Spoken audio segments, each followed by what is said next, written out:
Hey there viewers, welcome back to Ray of All Trades. I was contacted by Ancel to test and evaluate and give a demonstration on how this tester works, this PB600 tester. I looked at it and saw what it was capable of doing, saw the positive reviews and everything, and said, sure, I'll give this thing a try. They sent it to me, came really quickly. I've already opened it up a couple of times here, but let's see what comes inside the kit. So, instruction book. And I'm going to keep this because all of the test procedures in here are very well written. So very easy to understand. It has so many features, capabilities to it. So I'm definitely going to keep that book with it. Inside this kit, there's a hook that you can attach to it. I haven't attached to yet. A hook to hang on the side. There was a USB-C and connector for the side. And this right here is for your relay tests. We're going to do that. It came with a banana style connector probe. So it has the back probe capability, and like you can back probe to them. And of course these are spring loaded sleeves. So I'll show you how this works too. This was actually a really cool feature. Came with a long probe. Came with a short probe, and I've already misplaced the tip to this. It came with a protective tip. And then it also came with a piercing probe. The screw style, because the spring style I've never had good luck with, so I actually like the screw style. You can, control how tight you want to pierce it in, but for wire piercing. So it drops in, the wire drops into that groove right there, and you just pierce the outside jacket. By the way, don't forget to fix your wires after you do that. Obviously, came with the monitor itself, the tool itself. The tool has an external ground feature, and you have to use this for a couple of different tests. And it has keyed connector, and the main wire is actually really long. But if it's not long enough,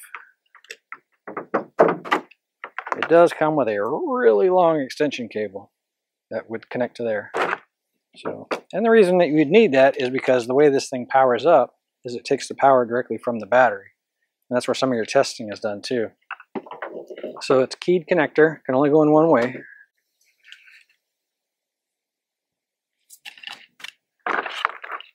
So I'm going to grab just the tester for right now. Put all my accessories back in the box and move it out the way.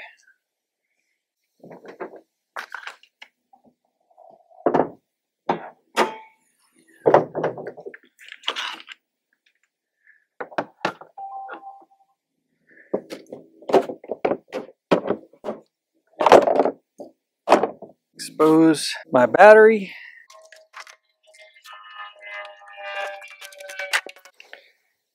All right, here's the meter. Get some power to it.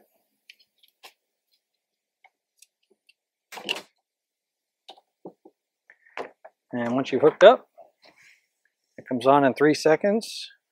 My options are oscilloscope, multimeter, injector test, relay test, battery test, active test, which would be like your power probes.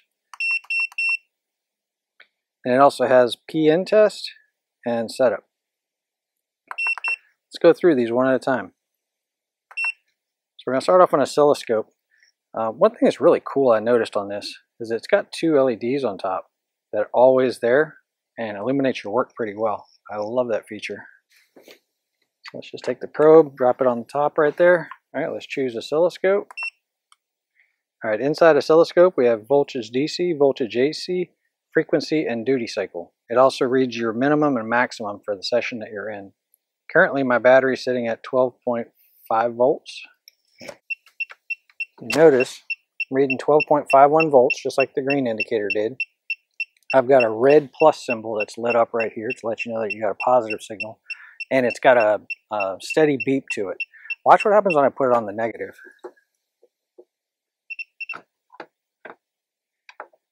Get that so you guys can see it. Full disclosure, I had to redo this video because the first time I did it, I had too much glare on the screen. So anyway, reading 0 volts, you notice that I've got a different pattern of beeping, and now my green minus symbol is lit up over here, and obviously it's reading 0 volts, telling me that I have a ground signal. Let's scroll down because I don't have any AC voltage right now. Let's go down to frequency. Reading 0 hertz right now because I'm not hooked up to anything. All right, let's check frequency. I've got a little signal generator. So it says it's putting out 2000 hertz, 2 kilohertz, 50% duty cycle at a 3.3 volt amplitude signal. Bear in mind, this thing here is kind of on the lower end. Not really sure what we're going to find here. So let's hook up our trigger wire, just that ground signal. And then let's hook this to our probe. So we are looking at a 2.23 kilohertz signal, reading a little bit high. I'm actually going to say that this Ancel meter is probably closer to more accurate. That other one, I've tested it before and it's not exactly the same. Press the OK button and we should get our wave. We should be able to use this arrow back and forth to change our time interval or our sweep.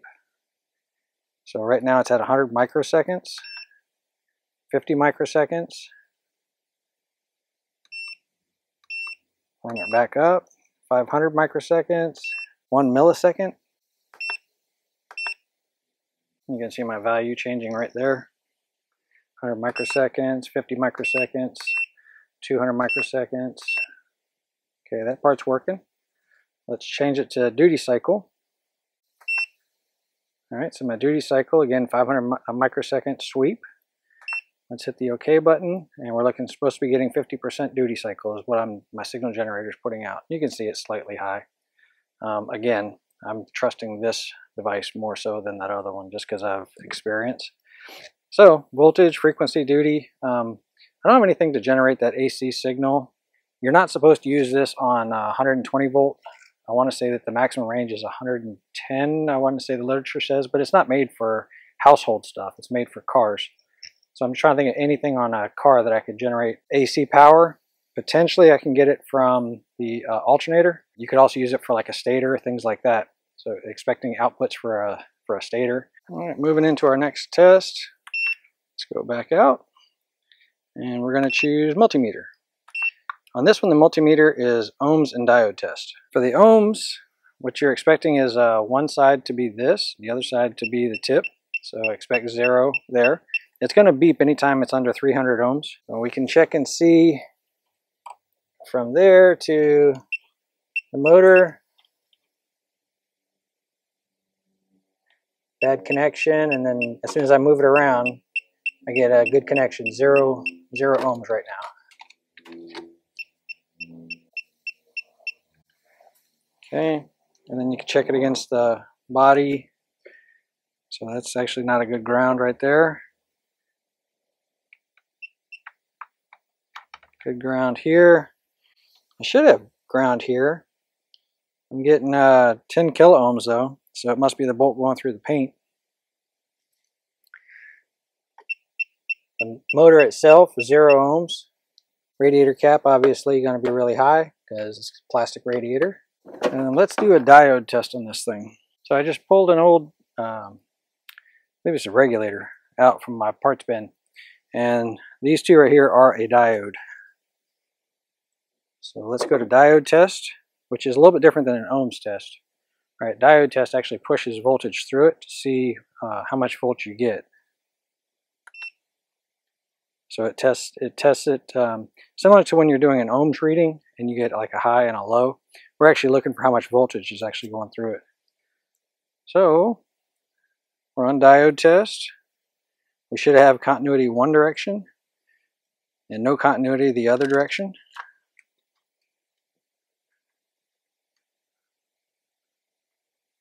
Okay, see I'm pushing 0.64 volts. Tells me it's a silicone diode inside there. If it was germanium, it would be 0.3 volts.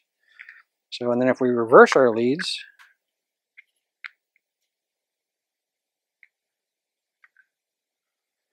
it should be open. See, nope. See, we got an outer limit, which means that the power is not going through that direction. So obviously negative on this side and positive on that side didn't pass. Negative on this side, positive on this side did pass, which means that this is my cathode side. This would be my anode side. Let's go down to relay test, bottom corner here. Hit the OK button. We're going to test a 5-pin relay. So let's go ahead and choose that one. Okay. Right now it's trying to test. I don't have it hooked up, so obviously it failed. So watch what happens when we hook it up though. Let's grab the book. We're going to grab the USB-C connector and plug in our relay test port, test cable. Flip this open to the relay test. There you go. And it tells you exactly what to put where. Let's grab a 5-pin relay. On this one, most of them are about the same. Anyway, this is pin 86, this is pin 30, pin 85, 87A, and 87. So let's hook these up. 87 gets the red clip. 87A gets the green clip. Make sure we don't short those together. 30 gets the black clip. Then there is the ground lead coming off of the tester itself. It's going to go here. So we're going to put the probe on this end right here. And that's basically how we've got it set up. When I turn this on, I'm going to feel the relay clicking, or I hope I will anyway. So let's go back. 5-pin is highlighted. Hit the test. It's currently testing. I got a green check mark, says my relay is good, and I was able to feel the relay. I don't know if y'all could hear it or not, but I was able to feel the relay. So relay test successful. Now I know I've got a good relay. Now let's go ahead and check the battery test. Alright, so the first thing we're going to do is a battery test. I'll select that one. So it's going to check surface charge, turn the lights on, take headlights. It says take headlights on about 10 seconds, which I'm assuming they mean turn headlights on about 10 seconds, and then turn lights off. And what we're doing is getting rid of our surface charge.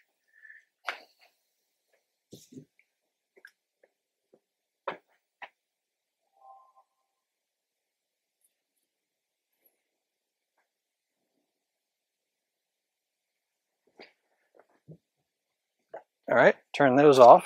And for this test, we don't use this lead or the probe. You can pull it out, you can leave it in, whatever. Because what it's doing is it's actually using these two clamps to do the test. So let's hit the OK button. This is a regular flooded battery. We're going to check with CCA, cold cranking amps. And ours is 600. So let's go ahead and bring this up to 600.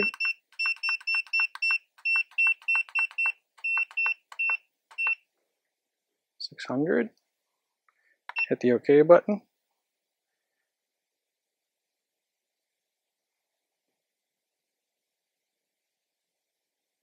And it gave me healthy battery. It's a 72%. It rated at 565 cold cranking amps. The current charge on that battery is 79%. The voltage is now 12.48 because I got rid of that surface charge. Remember, we were 12.51 when we first started. The internal resistance of the battery is 5.3 milliohms. It's a small m. And the rated capacity that we tested against was a 600 amp battery.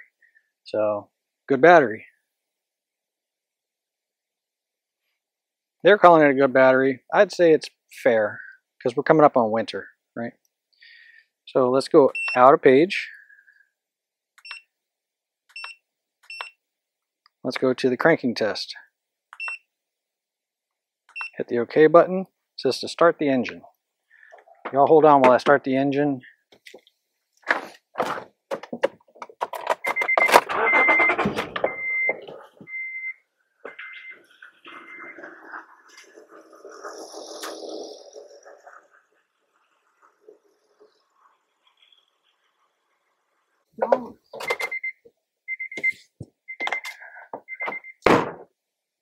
Let's turn that off so we can talk, right? So I am looking at, it took 704 milliseconds to, I don't know if that's to register or to actually start the engine. Anyway, cranking is normal because it only dropped to 10.72 volts on the cranking. So again, it's testing the battery. So, and let's go back.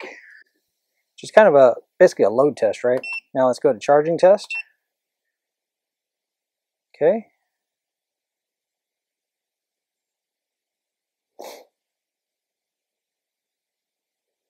All right, so I need to start it. I need to increase the RPM to 2500. It was probably already supposed to be started, but anyway, let's start it up. Increase the RPM to 2500 for 5 seconds, and then press enter to continue.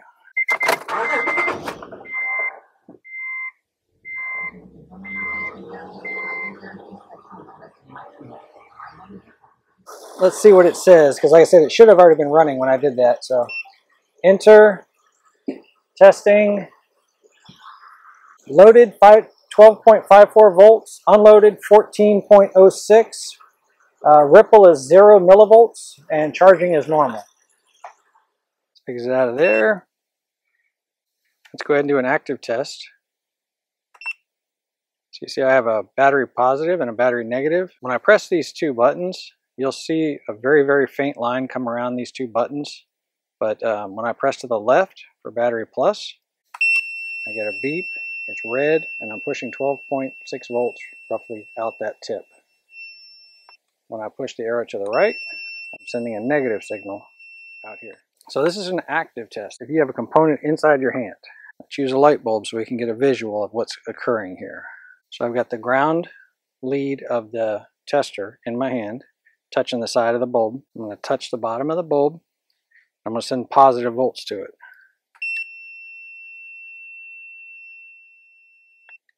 I can send battery positive. Okay, if I want to test negative, I can take and go right across the battery. So send the bottom of the bulb on the battery post. Now I'm going to send negative to it.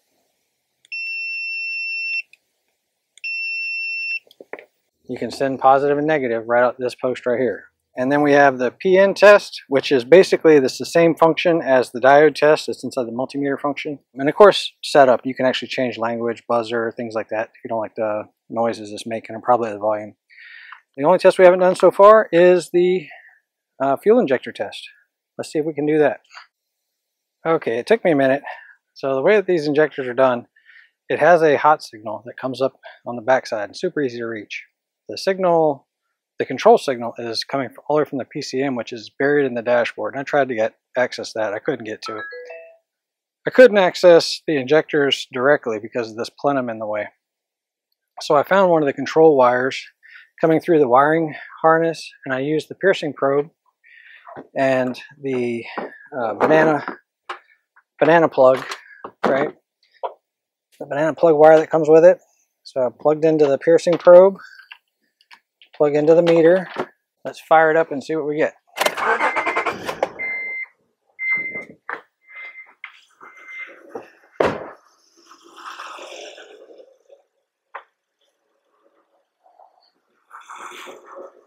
I'm looking at minimum of 1 volt, maximum of 71 volts. My injector timing is 2.67 roughly milliseconds.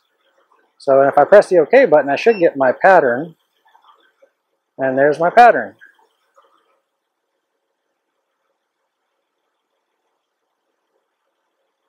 So it shows me my injector is doing exactly what I want it to do, and the plus symbol is firing every time the injector is firing. Let me shut this off, and let's describe what we're looking at right there.